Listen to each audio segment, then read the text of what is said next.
In this video, I'll show you how to sync two tables with an Airtable automation. First, sign into your Airtable account and open the base that contains the two tables you want to connect. Make sure both tables have the fields you need and identify which information should be copied or updated between them. Next, click Automations at the top of your base, then select Create Automation. Choose a trigger that will start the sync, such as when a record is created or when a record matches conditions.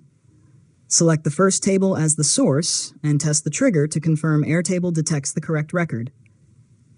After that, add an action and choose Create Record or Update Record in another table.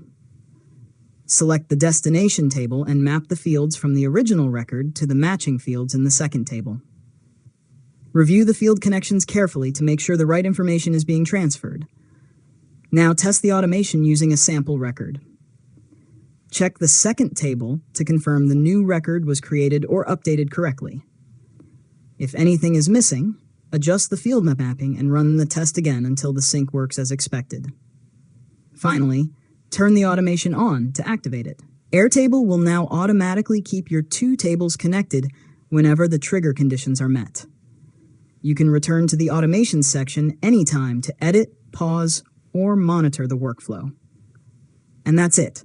You've successfully learned how to sync two tables with an Airtable automation. If you found this tutorial helpful, make sure to subscribe to Learn Mode Lab for more tutorials.